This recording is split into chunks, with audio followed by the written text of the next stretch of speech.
เอ่ยว่าใจแจ้งกมลแม้นใครปลงได้คงสุขล้นชีวิตมีมองมนเกิดมาเป็นคนสมบูรณ์ดับหายเพียงร่างกายไว้ชีวาแต่กุศลผลกรรมธรรมาย่อมแปลงค่ากลายเป็นทุนส่งผลให้ทุกคนเวียนวนไม่สูญสุขและทุกข์เป็นไปตามทุนที่พวกคุณได้ก่อทำมา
ชีวิตมนุษย์มีสุขมีทุกข์ดีใจเสียใจผ่านอุปสรรคและปัญหามากมายในแต่ละวันสงบนิ่งแล้วย้อนมองตัวเองวันนี้วันพระน้อมนำธรรมะสู่ชีวิตเตือนสติคนไทยทั้งชาติขอความนอบน้อมจงมีแก่พระรัตนตรัยคือคุณของพระพุทธเจ้าพระธรรมพระสงฆ์ขอเจริญพรคณะอุบาสกอุบาสิกาผู้ปฏิบัติธรรมวันนี้เป็นวันที่ท่านทั้งหลายมีบุญได้มีโอกาสได้มาพบปะกันแล้วก็ฟังธรรมกันแทนที่จะน้อมนึกถึงว่าบุญกุศลที่พวกเราทำให้แผ่คุณพ่อคุณแม่เนี่ยเปล่าเลยมือต่อก้นเวลาพระญาติหายกรวดน้ำปากเนี่ยคุยกันตีละนาดคู่กันไปมึงมากับใครแล้วจะกลับยังไงถามว่าใจน้อมเป็นไปในบุญไหมไม่มีเลยนะนั่นน่ะหวังคนอื่นแค่นั้นนะโยมเหมือนโยมจะป้อนข้าวเด็กคุยกับเพื่อนเด็กตักข้าวเสร็จแล้วจะเอาข้าวให้เด็กกินแต่โยมก็คุยกับคนที่ข้างบ้านอยู่เด็กก็อ้าปากตามอยู่นะโยมเลยไม่ได้กินเนี่ยเหมือนกันเนี่ยที่เราเตรียมพร้อมอย่างเนี้ย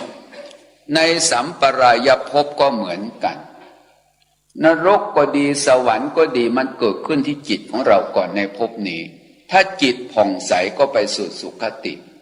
และโลกหน้าไม่ต้องไปพูดถึงหรอกมันปรากฏจริงถ้าเรียนอภิธรรมเนี่ย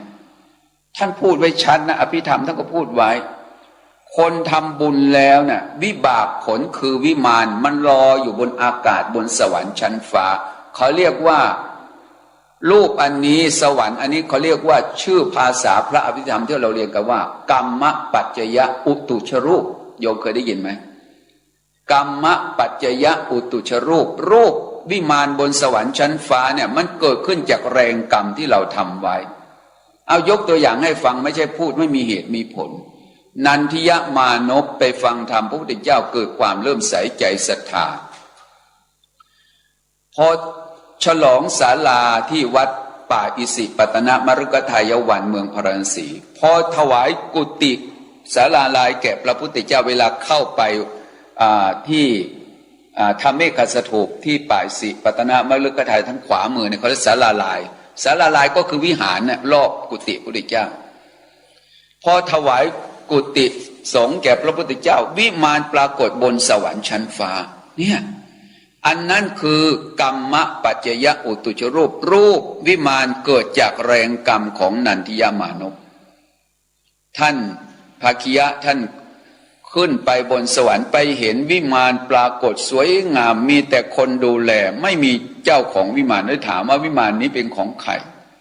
นางเทพธิดาบอกว่าวิมานนี้เกิดรอคอยนันทิยมานพนันทิยมานพเมื่อวานเพิ่งถวายกุฏิสงฆ์อยู่ในวัดป่าอิสิปตนมฤคทายทำไมวิมานจึงปรากฏบนสวรรค์ชั้นฟ้านางก็บอกว่าเนี่ยมันเป็นเรื่องจริงเมื่อลงไปแล้วช่วยไปบอกนันทิยมานพด้วยว่าเดี๋ยวนี้พวกเราทั้งหลายยังรอคอยท่านอยู่นี่โยมมันเกิดขึ้นจากแรงกรรมเพราะฉะนั้นเรื่องนรกเรื่องพิสูจน์นรกพิสูจน์สวรรค์เนี่ยที่พูดไม่ใช่ว่าพูดให้พวกเราเชื่อแต่นำเรื่องเหตุเรื่องผลเมื่อเหตุมีผลมันต้องมีไม่ใช่ใครทำให้ใช่ไหมโยมมีเทพเจ้าเหล่าเทวาที่ไหนจะมาบันดาลนรกให้สวรรค์ให้มีไหมไม่มีเนี่ยอาตมาคำก่อนนี้จำได้มั่นเลยตัวพระเจ้าเนี่ยไปอินเดียมีแต่พระเจ้าอยู่อาตมาก็เลยจำคำก่อนว่าตัวพระเจ้าใครเล่าเป็นผู้เห็นเขาว่าเป็นผู้สร้างโลกจริงแน่หรือตัวพระเจ้าใครเล่าเฝ้าปนปลือที่แท้คือตัวกรรมจำแนกแจกเรามากรรมโยมกรรมมันจำแนกแจกเรามาทำให้เรามีสติมีปัญญาทำให้เราโง่ไม่ใช่ใครทำให้เราถามว่าคนเราเนี่ยศึกษาเล่าเรียนเหมือนกันได้ไหมได้แต่ให้ไปถึงจุดหมายปลายทางเดียวกันได้ไหมมันยากค คนอื่นเขาเรียนได้อย่าไปพูดว่าเราก็เรียนได้อย่าพูดนะโยมนะบางคนมันไปไม่ได้นะโยมนะคนหนึ่งเรียนฟิสิกส์อีกคนหนึ่งเรียนสังคมพอไปฟิสิกส์ไปไม่รอดแล้วจะว่าไงโยมมันเหมือนกันเพราะฉะนั้นคนบางคนอย่าบอกว่าคนเหมือนกันเหมือนกับคน IQ 180นะโยมบอกสูตรคูณจบมันเหลือเท่านั้นเท่านี้ถูกต้องด้วยแล้วเรายังคิดไม่ตามไม่ทันเลย ถามว่าทำไมโยมก็เนี่ยมันไม่เหมือนกันการสะสมมาไม่เหมือนกันเรื่องแรงกรรมเนี่ยมันผลักดันนะมันผลักดันอย่างไรก็ตามนะเรื่องของการพิสูจน์นรกพิสูจน์สวรรค์เนี่ยเพราะฉะนั้นเรามาถึงตรงนี้แล้วว่าต่อจากนี้ไปเราจะไปสะเดาะเคราะห์ต่อชะตาที่ไหนนะไปสะเดาะเคราะห์ต่อชะตาที่ไหนไม่ต้องไปสะเดาะเคราะห์ที่ไหนโยมต้องสะเดาะที่ตัวเอง ต้องไปทำที่ตัวเองหลวงพ่อหลวงตาช่วยเราได้ไหมถ้าหลวงพ่อหลวงตาช่วยสะเดาะเคราะห์กรรมเวรที่โยมมีอยู่ได้แสดงว่าหลวงพ่อหลวงตานั้นเก่งกว่าใครโยมพระพุทธเจ้ายังสะเดาะกรรมของพระองค์ไม่ได้ใช่ไหม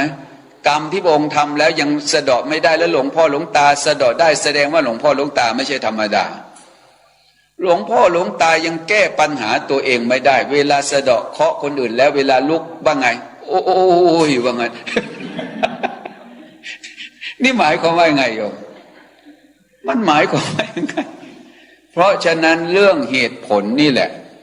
พระพุทธเจ้าจึงตรัสว่าเอถะปัสสถิมังโรกัง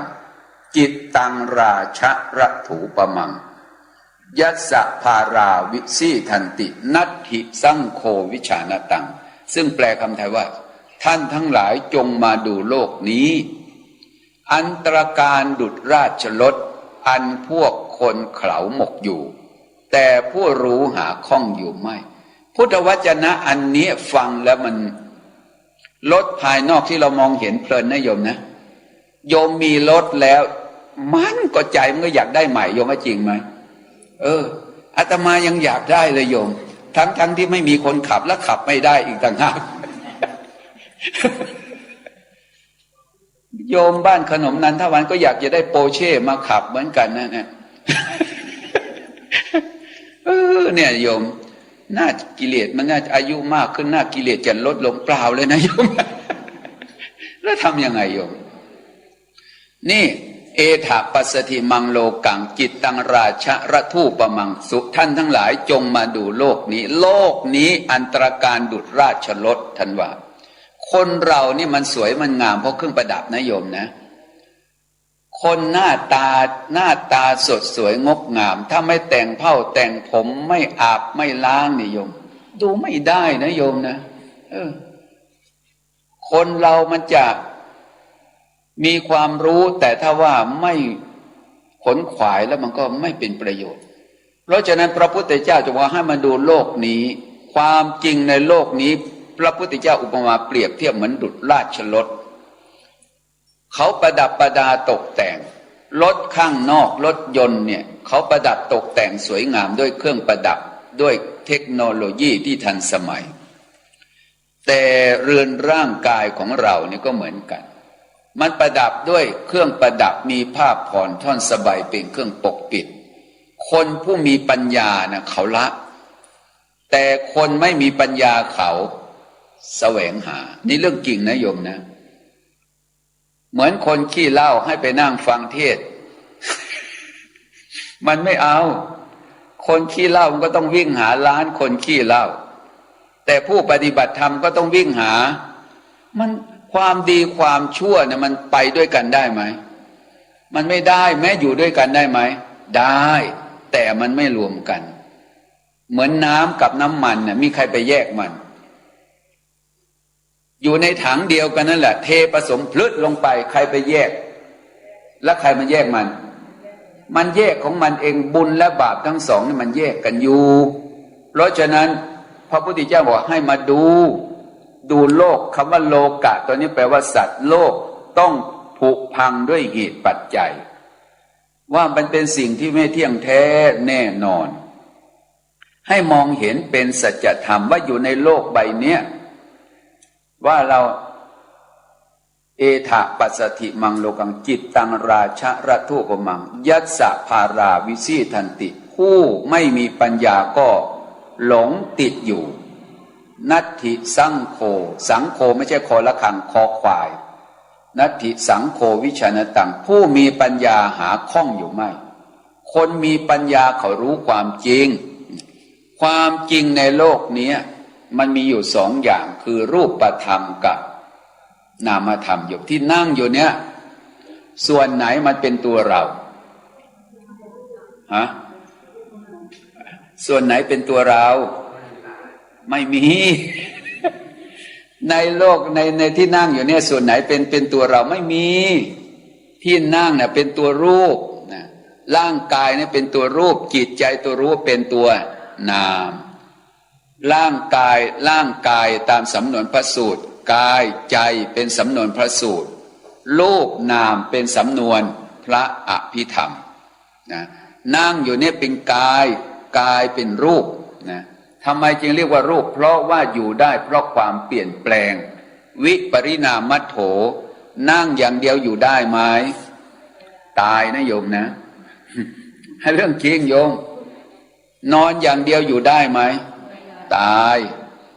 ยืนอย่างเดียวก็อยู่ไม่ได้ตายนั่งอย่างเดียวยืนเดินนั่งนอนอย่างเดียวไม่ได้ตายต้องอยู่ได้เพราะความเปลี่ยนแปลง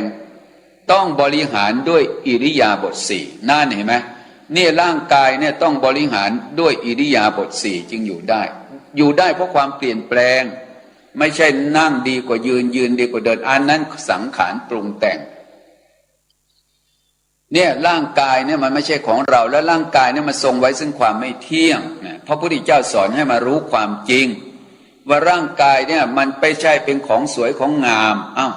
พระพุทธเจ้าตรัสไว้อย่างนั้นอสุภังเป็นของไม่สะอาดในส่วนไหนร่างกายว่ามันสะอาดท่านบอกว่าปูโลนานัปปการัสสะอสุจิโนเนี่ยท่านว่าอสุจิโนแปลว่าไม่สะอาดปูโลแปลว่าเต็มด้วยของไม่สะอาดมีประการต่างๆอัตถิอิมัสสมิงกายเยมีอยู่ในกายนี้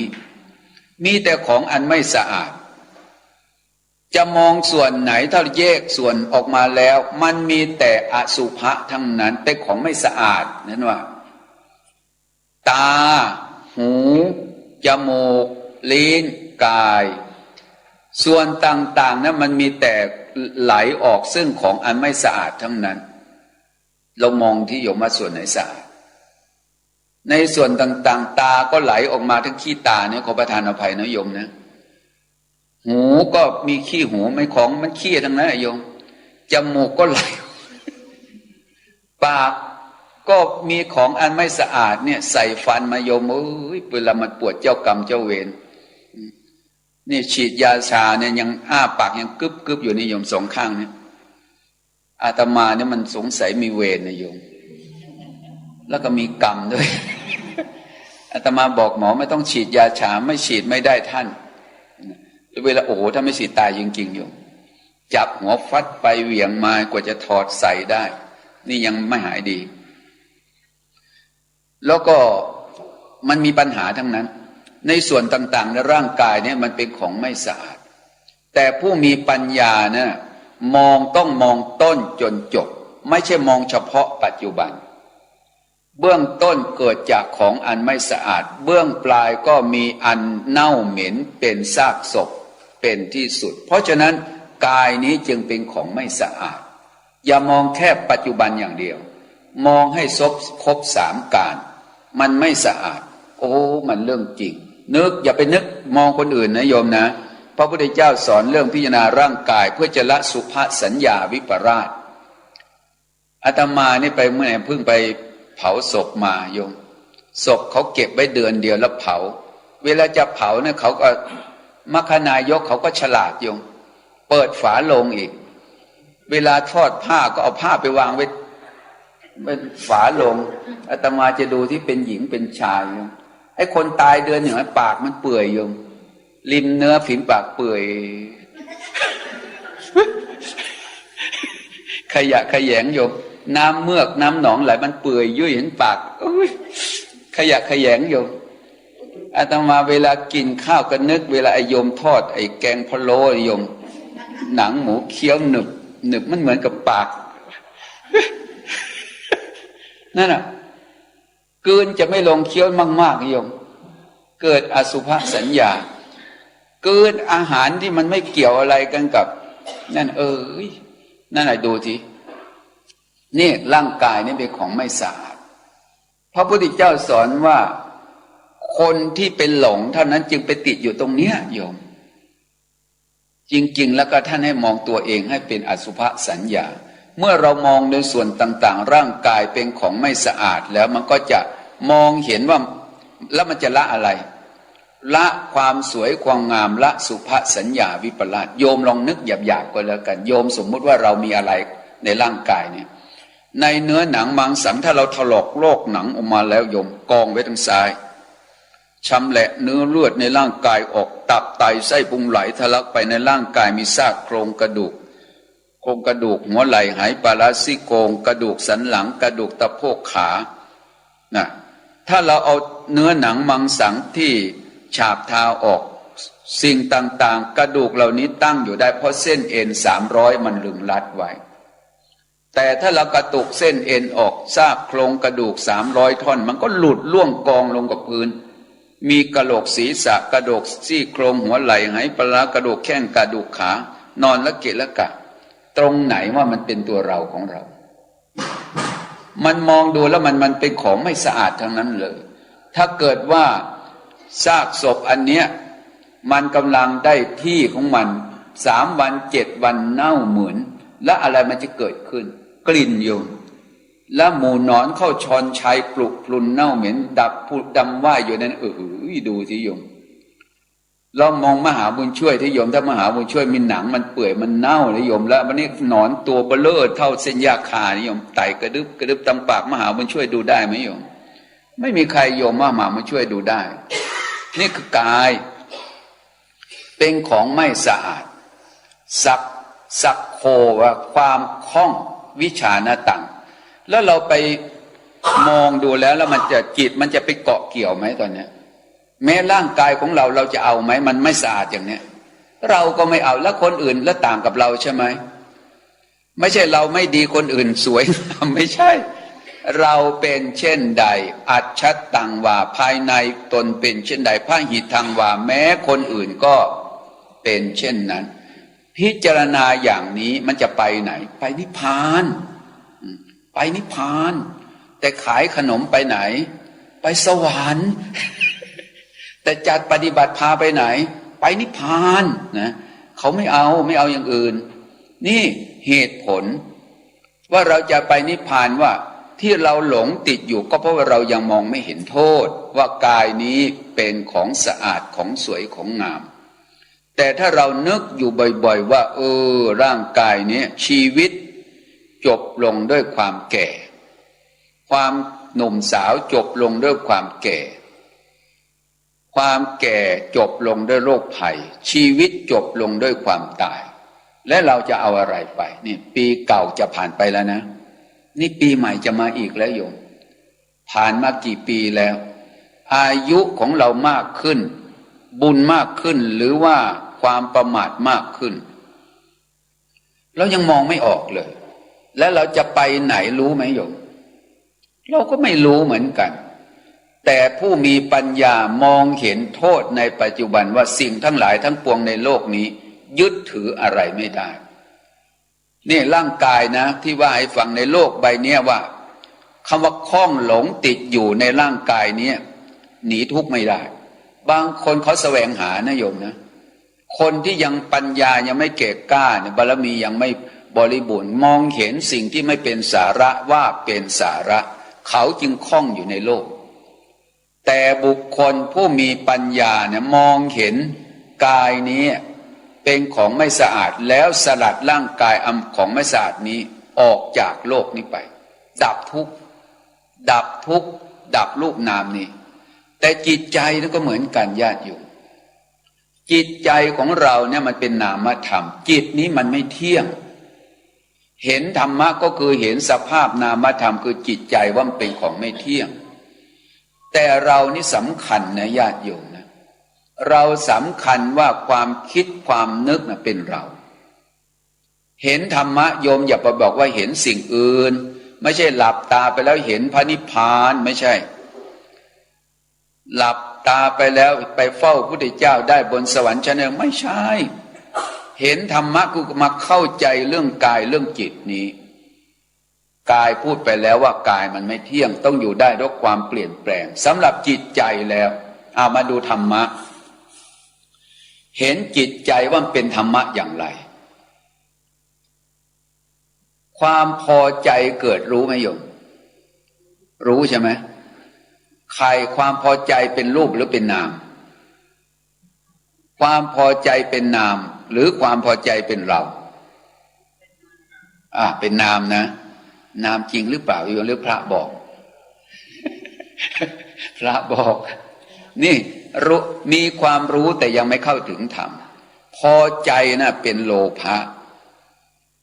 ฟังให้ดีนะความพอใจกาแฟอร่อยนี่นะ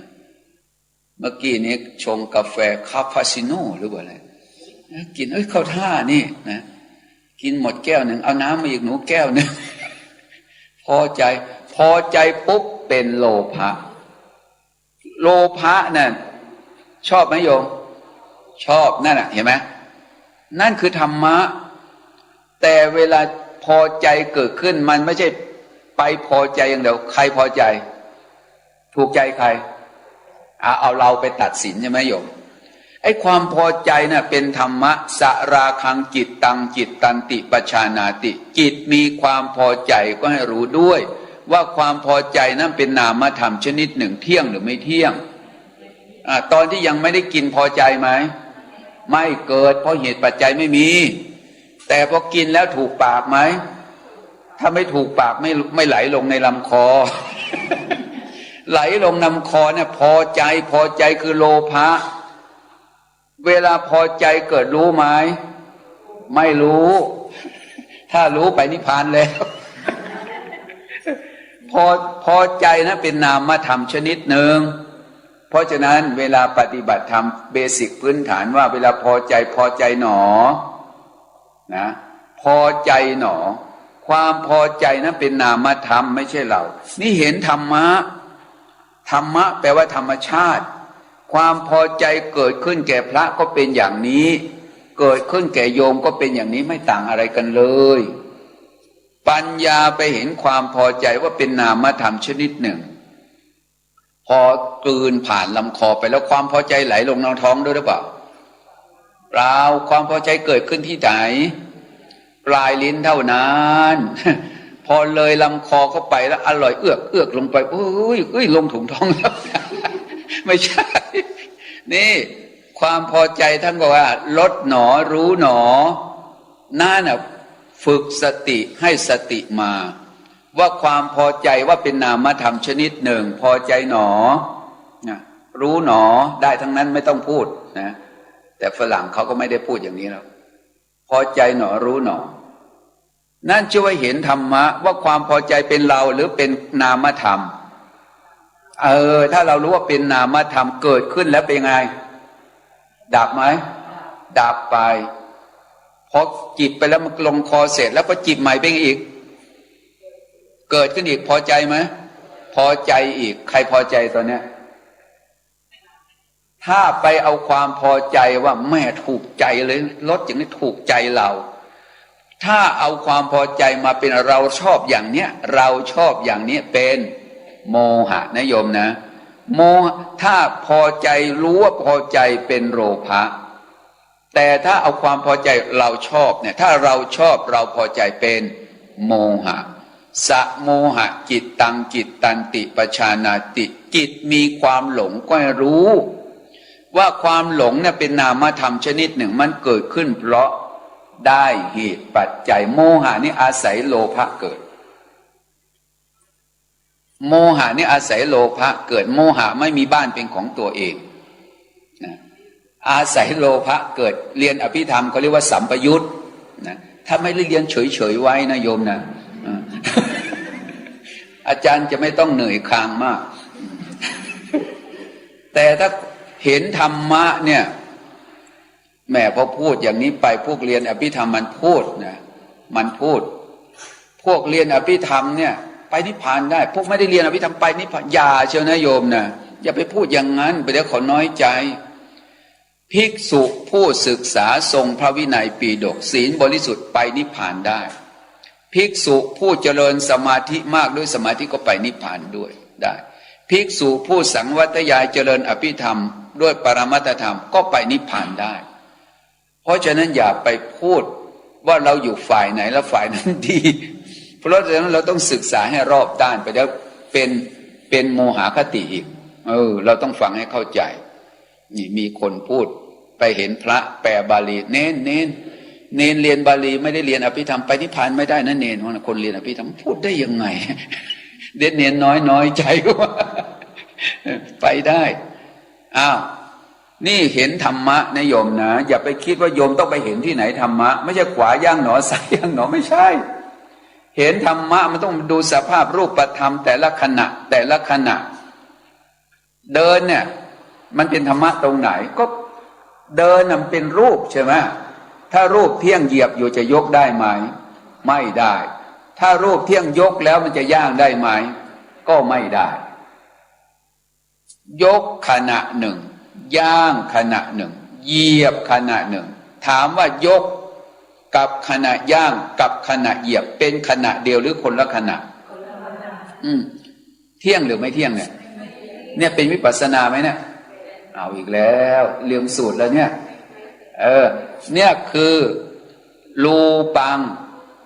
อนิจจังอะไรเป็นวิปัสสนาปัญญาที่ตรงนี้ปัญญาที่เข้าไปรู้แต่ละขณะต่างความรู้ต่างหากเป็นวิปัสสนานะถ้าเข้าใจได้อย่างนี้ก็จบความคิดพอใจเป็นโลภะถ้าเป็นเราพอใจเป็นโมหะทำไมพระพุทธเจ้าจึงให้รู้อย่างนี้เพราะโลภะไม่ใช่โมหะเวลาพระพุทธเจ้าแสดงไว้ในสติปัฏฐานสูตรว่าอย่างนี้โยมอาตาปีสัมปชาโนอาตาปีสติมาสัมปชาโนวินัยะโลเกอภิชาโทมานัสสั่งอัตถังขมายะบุคคลมีสติมีปัญญามีความเพียรพึงนำออกเสียซึ่งอภิชาและโทมนัสและอภิชาคือโลภะโทมนัสคือโทสะและโมหะหายไปไหนโยมไม่มีไม่พูดถึงโมหะเพราะโมหะเนี่ยมันสัมปยุตคำว่าสัมปยุตมันอยู่กับโลภะกับโทสะเหมือนนายโลภะมีบ้านหลังหนึ่งนายโทสะก็มีบ้านหลังหนึ่งส่วนนายโมหะไม่มีบ้านเป็นของตัวเองไปอาศัยนายโลภะอยู่เกิดวันดีคืนดีบ้านขนมนันเท่านั้นไปเทคโอเวอร์หลังนายโลภะซะแล้วโมหะจะมีสิทธิ์อยู่ไหมเนี่ย เมื่อไปละเมื่อเขาไปซื้อบ้านคนที่อยู่ในบ้านจำเป็นต้องอยู่หรือต้องออกมันไม่ใช่หน้าที่เพราะฉะนั้นโมหะเนี่ยมันสัมปยุตอยู่กับพอใจเป็นโลภะถ้าเอาความพอใจมาเป็นเราเป็นโมหะถ้าเราไปรู้โลภะชื่อว่านำออกโมหะด้วยโมหะมันมาอาศัยอยู่กับโลภะถ้าไปหลงว่าเราพอใจนั่นเป็นโมหะเอาอันนี้โกรธนี่หมายว่าไม่พอใจโทมนัสอะไรอย่างทุมนัสทุแปลว่าไม่ดีมนัสแปลว่าใจมณะแปลว่าใจทุมนัสแปลว่าใจไม่ดีเอาอุมาเป็นโอแล้วเป็นโทมนัสแปลว่าใจไม่ดีคำว่าใจไม่ดีก็คือเวลากินกาแฟไม่ถูกปากเนี่ยชอบไหมแสดงว่าใจดีหรือใจไม่ดีไม่ดีมันจึงไม่ชอบนั่นโทสะเกิดขึ้นแก่มหาบุญช่วยก็เป็นอย่างนี้เกิดขึ้นแก่โยมก็เป็นอย่างนี้สะโทสังสะโทสะจิตตังจิตตันติปชานาติจิตมีความโกรธก็ให้รู้ด้วยว่าความโกรธเป็นนามธรรมชนิดหนึ่งอย่านึกว่าความโกรธเป็นเราความโกรธนี่เกิดขึ้นเพราะเหตุปัจจัยความโกรธเมื่อไม่มีเหตุปัจจัยมันเกิดไหมแต่เมื่อได้เหตุปัจจัยเกิดไหมเกิดแล้วโทสะมันเป็นเราหรือไม่ใช่เราเป็นอะไรเป็นนามธรรมชนิดหนึ่งนี่โยมต้องฟังให้ดีนะโยมนะ การเห็นธรรมะก็คือเห็นโทสะที่กำลังเป็นไปนั่นแหละพระมหาศิวะท่านอาศัยโทสะท่านทรงพระไตรปิฎกในอัตถกถาสติปัฏฐานสูตรมูลปัญนาถถ้าใครไปอ่านพระไตรปิฎกพระมหาศิวะเนี่ยทรงพระไตรปิฎกสอนลูกศิษย์18คณะ500เป็นพระอรหันต์หมดแต่ตัวเองนะเข้าใจธรรมะละเอียดลึกซึ้งว่าการบรรลุมรรคผลนิพพานมันอยู่ที่แค่เอื้อมเหมือนกับแบมือออกแล้วก็คูมือเข้าจะเอาเมื่อไหร่ก็ได้เข้าใจธรรมะขนาดนั้นลูกศิษย์เตือนสติอาจารย์เหาะมาขอเรียนธรรมะด้วยอาจารย์ผมขอเรียนธรรมะอาจารย์โอ้ยผมไม่ว่างอาจารย์ถ้างั้นถ้าไม่ว่างก็ผมจะขอเรียนช่วงก่อนออกบิณฑบาตโอ้ยตอนออกบิณฑบาตก็มีพระมาต่อหนังสือทั้งเวลากลับจากก็มีคนต่อหนังสือทั้งเวลาฉันเสร็จเอาตอนไม่ได้ก็มีคนส่งหนังสือถ้าอย่างนั้นก็เอาตอนเพลก็มีคนต่อหนังสือหลังเพลก็มีคนต่อเอาสรุปแล้ว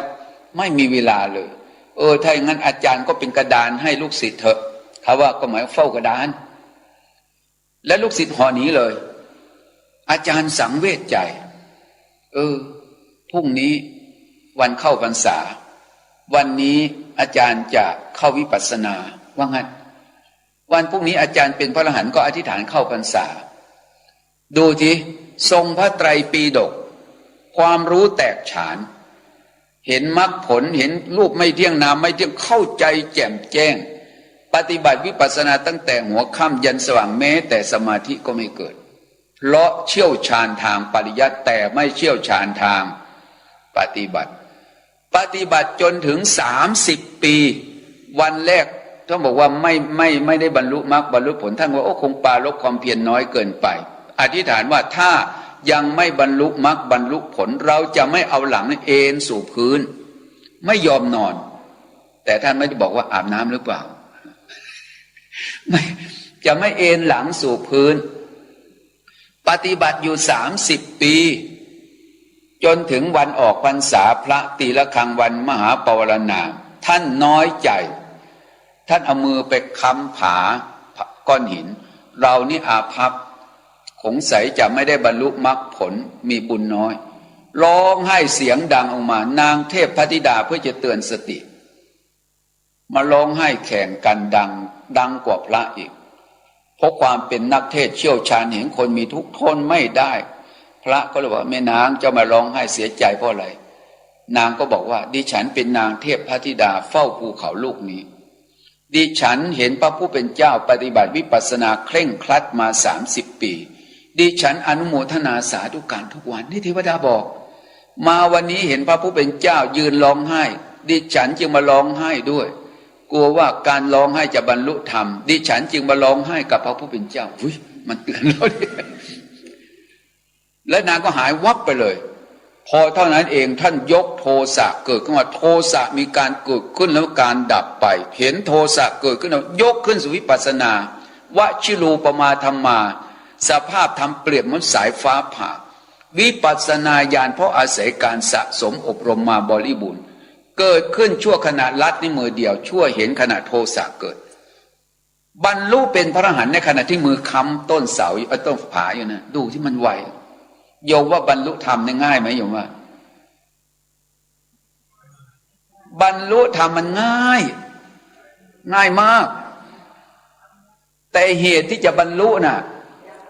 มันต้องตอบอย่างนั้นบรรลุธรรมง่ายนิดเดียวแต่ว่าเหตุที่จะให้บรรลุน่ะยาก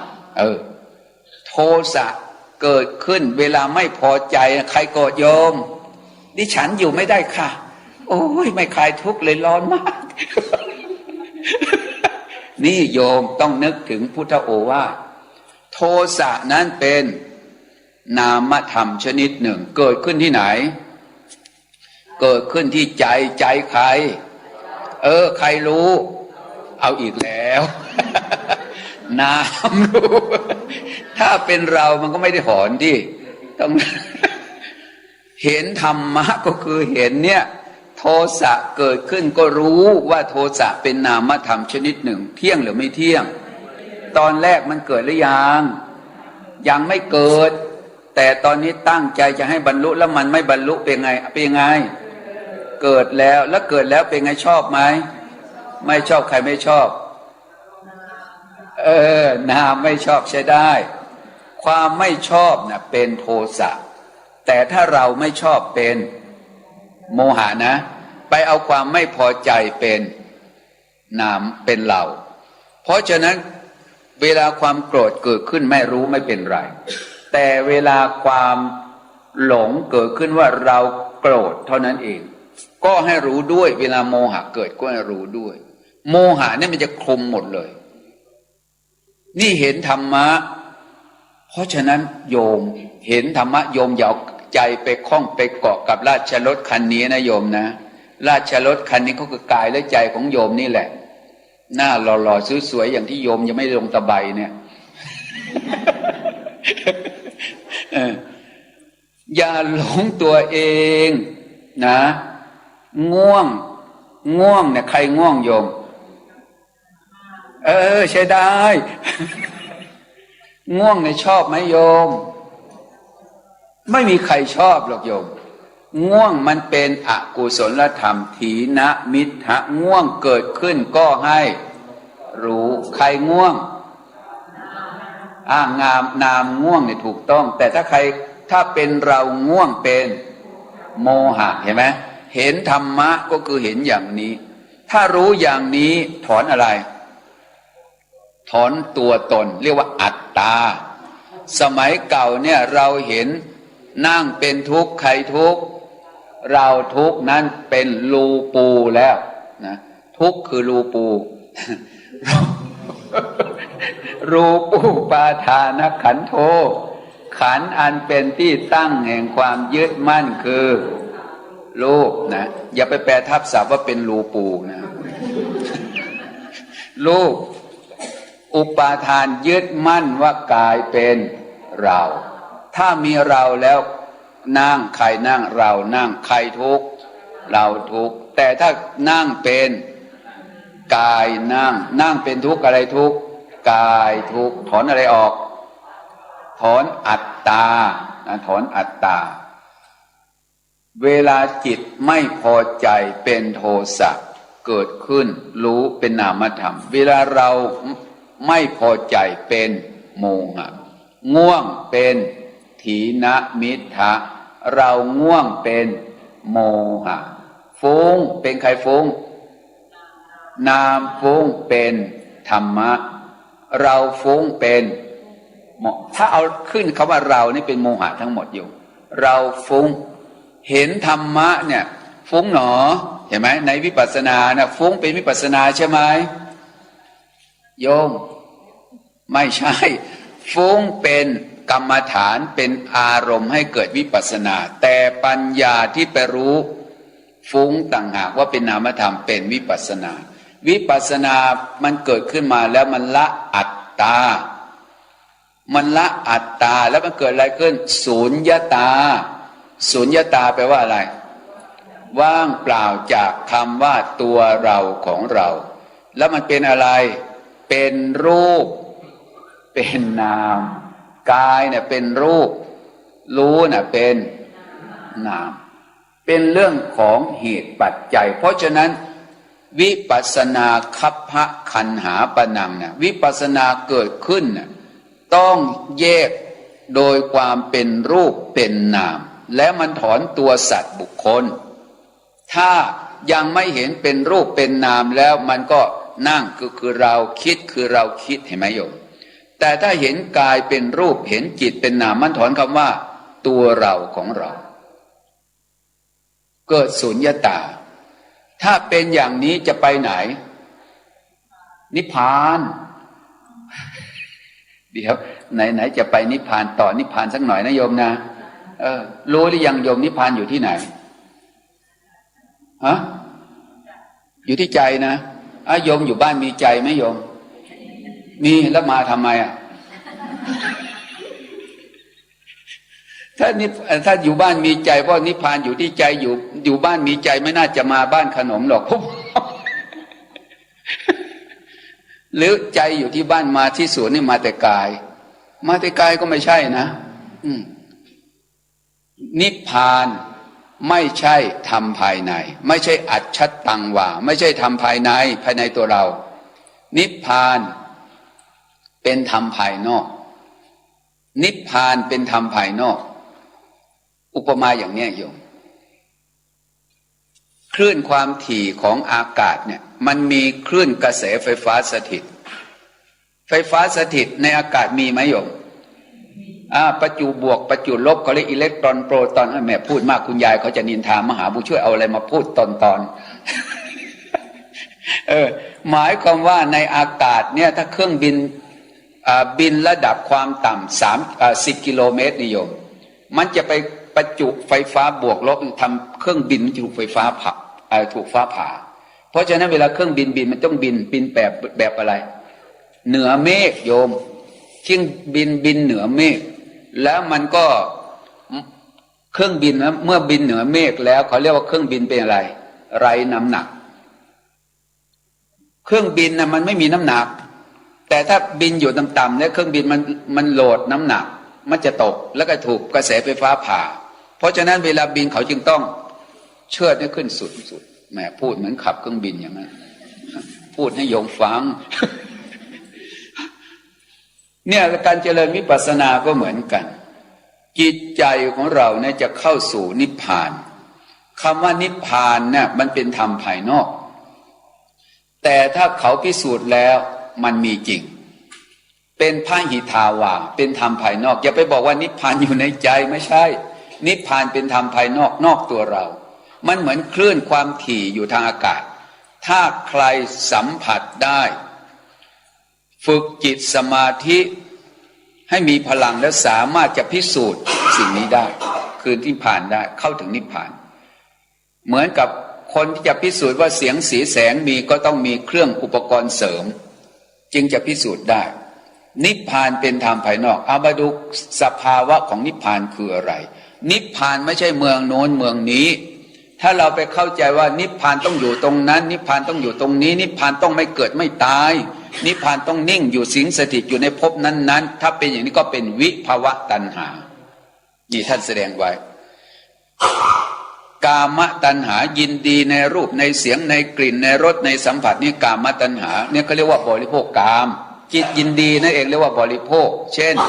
ญาติโยมไปเที่ยวจังหวัดโน้นไปจังหวัดนี้ไปดูอะไรโยมไปดูทิวทัศน์ไปฟังเสียงเพลงเพราะนั่นกำลังบริโภคอะไรอยู่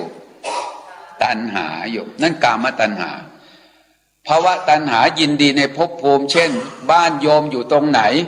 มันจะแห้งแล้งอย่างไงทำการทำงานอยู่ที่สวยงามยังไงเวลาเลิกงานต้องไปที่ไหนโยม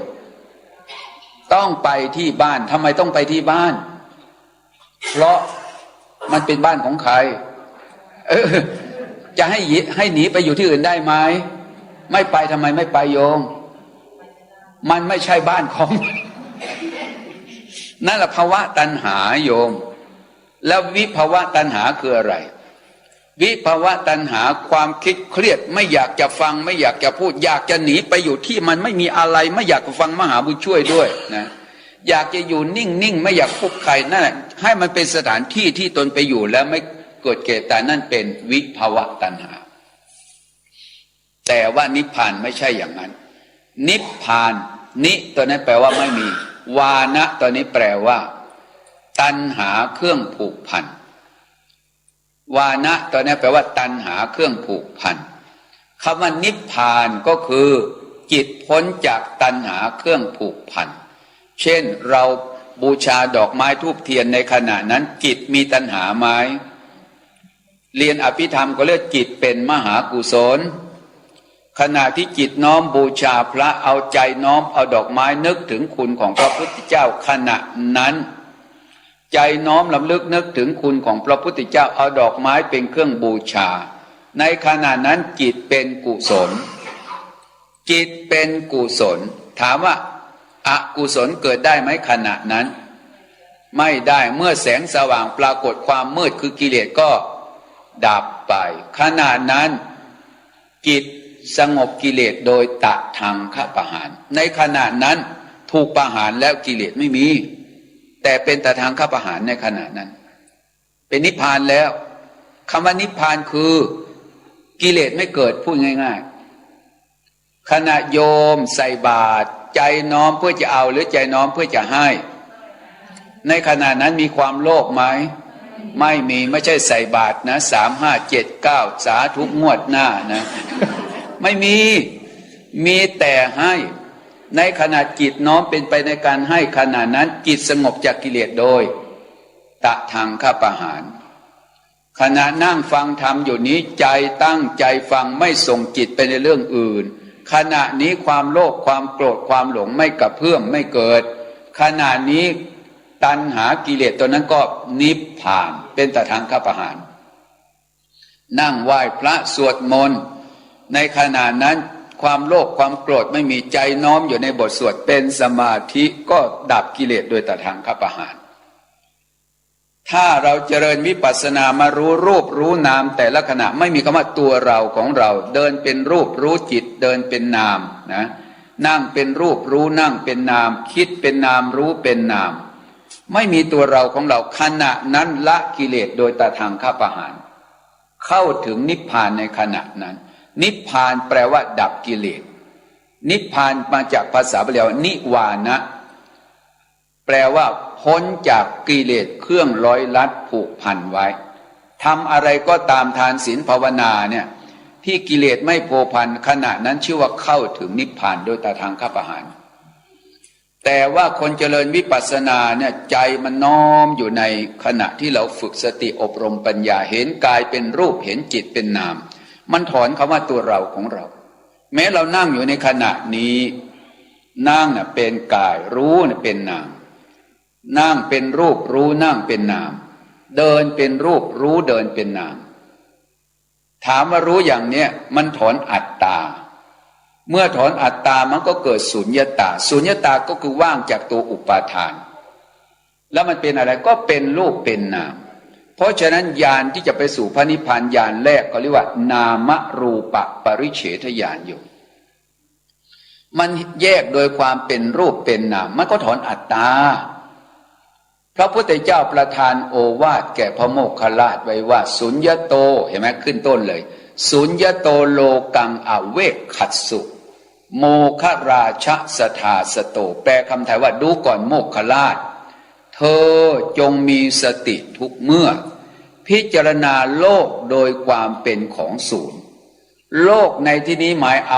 เอาสังขารและโลกคือกายและใจเนี่ยโดยความเป็นของศูนย์ศูนย์ยังไงบาลีต่อมาว่าอัตตานุทิฏฐิงอูหัจจะถอนความเห็นผิดเข้าไปตามยึดถือกายและใจว่าเป็นตัวเราของเราแล้วถอนยังไงอัตตานุทิฏฐิงอูหัจจะถอนอูหัจจะตอนนั้นแปลว่าถอนอัตตานุทิฏฐิงการเข้าไปตามยึดถือกายและใจว่าเป็นตัวเราของเราถอนยังไงเห็นกายเป็นรูปเห็นจิตเป็นนามเมื่อเห็นกายเป็นรูปเห็นจิตเป็นนามมันก็เกิดอะไรเกิดสุญญตา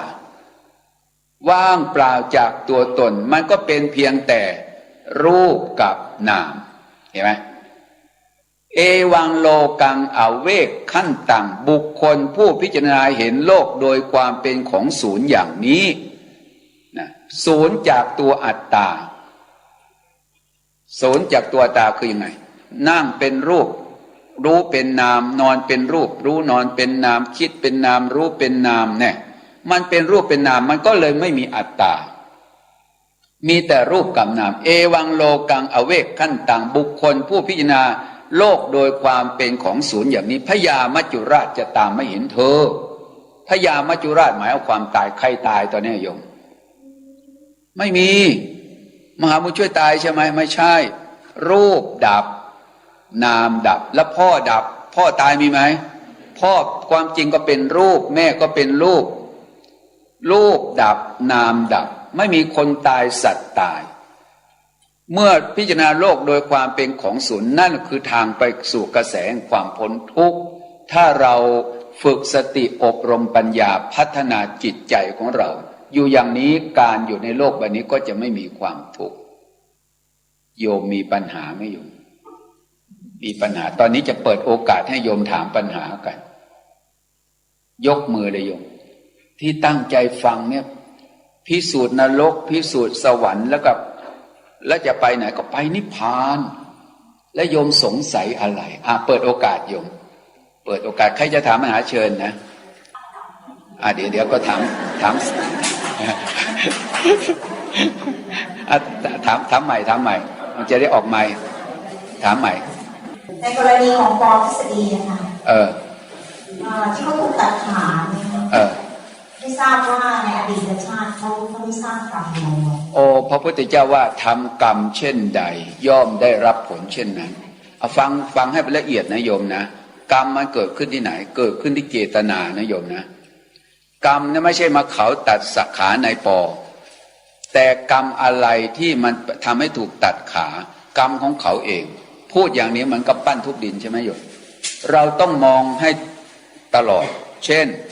ก่อนที่เขาจะถูกสมมุติว่าจับกบมาแล้วนะโยมเอามองตัวนี้จับกบแล้วจะต้มจะแกงเนี่ยเราต้องถือมีดใช่ไหมโยมตัดที่ไหนก่อนใจน้อมไปตัดขานะ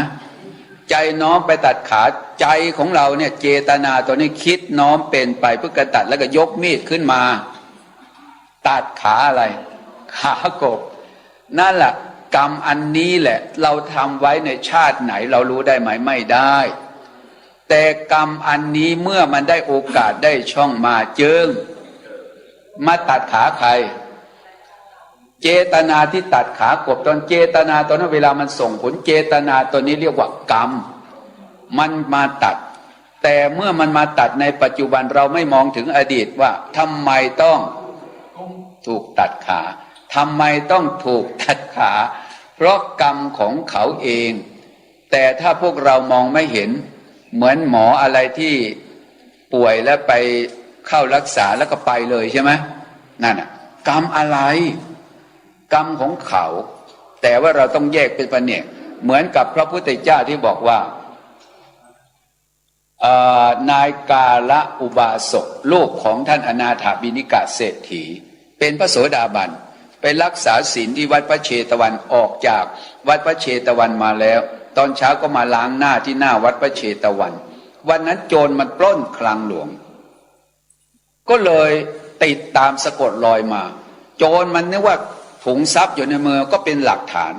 ก็เลยทิ้งถุงทรัพย์นายกาละก็นั่งล้างหน้าอยู่ที่หน้าวัดพระเชตวันเอาถุงทรัพย์ไปวางไว้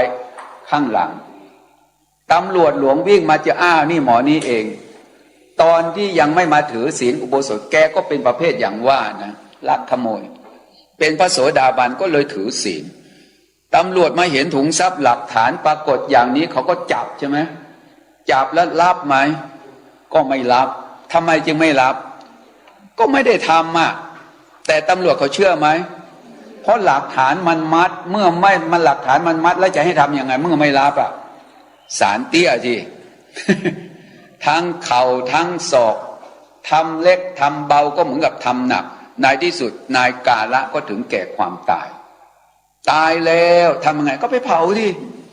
ไปเผาพระก็เลยมาประชุมปกลงกันว่านายกาละไม่สมควรตายเลย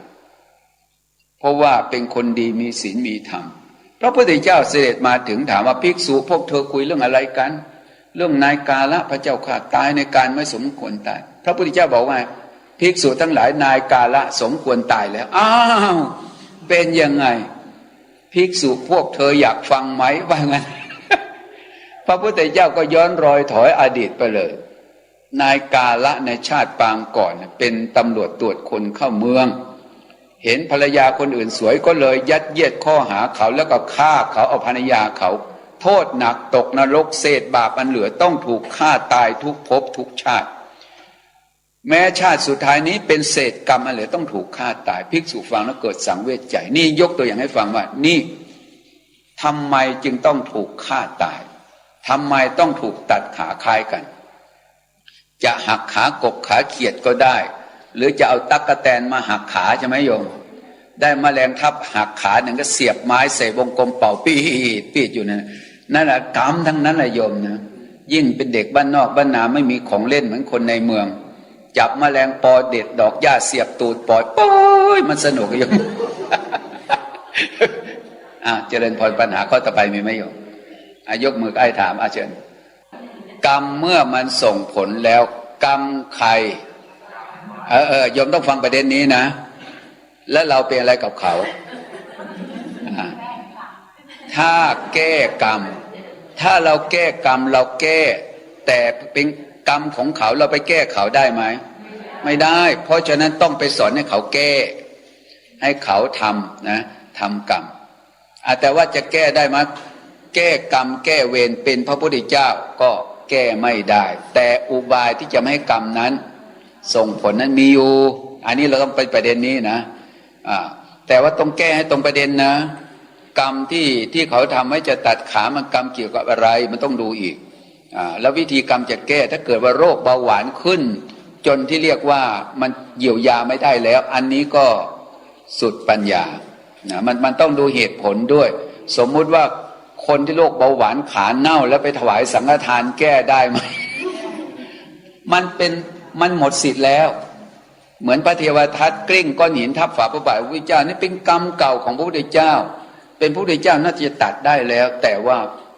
กรรมเนี่ยห้ามกรรมไม่ให้ส่งผลห้ามได้แต่อุบายที่จะไม่ให้กรรมส่งผลน่ะบอกว่ามีได้อุบายที่เช่นคนจะสิ้นอายุถวายต่ออายุหรือถวายสังฆทานปล่อยนกปล่อยปลาอย่างเนี้ยนี่ได้แต่อย่างนี้บางอย่างเราก็สุดปัญญานะกรรมที่มันไม่สามารถเยียวยาได้พระพุทธเจ้าก็ต้องปล่อยเหมือนกับพระเจ้าวิทูตภะหลานจะไปฆ่าสากยะวงศ์พระพุทธเจ้าเห็นว่าหมดสิทธิ์ที่ยังห้ามพระองค์ก็ปล่อยเป็นตามกระแสกรรมนะเจริญพรมีใครถามข้างหลังเป็นประโยชน์เกื้อกูลแก่ท่านผู้ปฏิบัติธรรมนะปัญหานี่โยม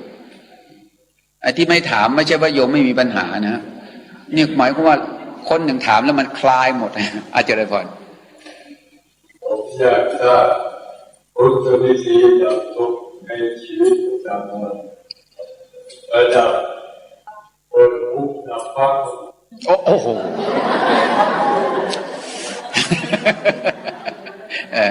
อาจจะเป็นภาษาสมัยใหม่นะวิธีการของพระพุทธเจ้าดับทุกข์ขณะนี้เลยเปิดปุ๊บดับปั๊บเลยอย่างที่โยมว่ารู้รูปรู้นามตามความเป็นจริงคำว่าดับทุกข์ในที่นี้คือดับอุปาทานนะโยมนะอุปาทานมันเข้าไปเกาะไปยึดกายและใจว่าเป็นตัวเราของเราถ้าเราเห็นกายเป็นรูปเห็นจิตเป็นนามขณะใดมันก็ถอนในขณะนั้นที่เป็นทุกข์อะไรทุกข์ถ้าเราเห็นกายเป็นรูปเห็นจิตเป็นนามแล้วอะไรเป็นทุกข์รูปทุกข์นามทุกข์เป็นเราไหมไม่เป็นถอนหรือยังถอนแล้วเนี่ยเปิดปุ๊บดับปั๊บเลยโยมวิปัสสนาเจริญพรใครถามอีกต่อไปเจริญพรถูกต้องไอ้ไตรลักษณ์มันเป็นอยู่แล้วแล้วจะไม่วินารูปนามโดยความเป็นพระไตรลักษณ์นี่ก็ไอ้รูปนามเนี่ยไตรลักษณ์มันเป็นสัญลักษณ์ของรูปนามขันธ์ห้าอยู่แล้วนะเราไม่ต้องไปพิจารณาก็ได้แต่ว่าเรากำหนดปัจจุบันเมื่อกำหนดปัจจุบันแล้วมันก็ปรากฏโดยความเป็นพระไตรลักษณ์ให้เราเห็นนะนี่เป็นหลักสัจธรรมแห่งชีวิตคงหมดปัญหานะก็เราได้สดับรับฟังเรื่องของการเจริญสติพิสูจน์ทางนรกพิสูจน์ทางสวรรค์ว่าเราจะไปทางไหนหรือจะไปทางพระนิพพานไม่ใช่มีใครมาทำให้เรานะเราต้องทำเองเราจะไปสวรรค์ไม่ใช่ใครทำให้เราไปเองเราจะไปนรกไม่ใช่ใครนำเราไปเราไปเองเราจะไปนิพพานไม่ใช่ใครทำให้เราทำเองเพราะฉะนั้นการเจริญสติอบรมปัญญาเมื่อบารมียังไม่เข้าถึงความแก่กล้าเนี่ยเราต้องทำกันอย่างเนี้ยต้องอบรมบ่มเพาะกันไปไม่ใช่นั่งสมาธิ3 วัน 7 วันไม่กินข้าวกินปลาเลยไม่ใช่ว่าจะบรรลุไวนะถ้าบารมียังไม่เข้าถึงความแก่กล้าจะทำยังไงก็ไม่ได้บรรลุเหตุปัจจัยต้องพร้อมฉันใดการปฏิบัติธรรมนี่ก็เหมือนกันบารมีมันจะบริบูรณ์เราก็ต้องค่อยอบรมกันไปเนี่ยเหตุปัจจัยการฟังธรรมนี่ชื่อว่าปฏิบัติธรรมปัจจัยพร้อมบริบูรณ์เพราะฉะนั้นวันนี้เราก็ได้ฟังธรรมมาสมควรแก่เวลาก็ต้องขออนุโมทนาสาธุการเจ้าภาพบ้านขนมนันทวัน ได้มีจิตเป็นกุศลยกระดับจิตใจสาธุชนให้มาร่วมฟังธรรมได้มาร่วมปฏิบัติธรรมณสถานลานธรรมแห่งนี้กุศลกรรมดีอันนี้จะเป็นอุปถัมภกกรรมสนับสนุนเจ้าภาพทุกคณะทุกหมู่เหล่าที่สนับสนุนร่วมกันแล้วก็ร่วมคณะที่มาร่วมปฏิบัติธรรมขออานุภาพแห่งคุณพระศรีรัตนตรัยคือคุณของพระพุทธเจ้าพระธรรมพระสงฆ์ทั้ง3ประการนี้จงดลบันดาลประทานพรให้สาธุชนทุกท่านที่มาร่วมกันปฏิบัติธรรมฟังธรรมจงมีความสุขกายสุขใจปราศจากสัพพทุกข์โศกโรคภัยสัพพะอุปัฏฐวันตรายทั้งหลายทั้งปวงอย่าได้มาเบียดเบียนบีทาจงพากันสมบูรณ์พูนสุขด้วยลาภยศสรรเสริญสุขในที่ทุกสถานในการทุกเมื่อมีความสุขในร่มเงาพระพุทธศาสนาเป็นปัจจัยนำพาเพื่อความพ้นทุกข์ถึงสุขอันไพบูลย์กล่าวคือมรรคผลนิพพานในอนาคตการอันใกล้นี้โดยทั่วถึงกันทุกท่านทุกคนเทอญ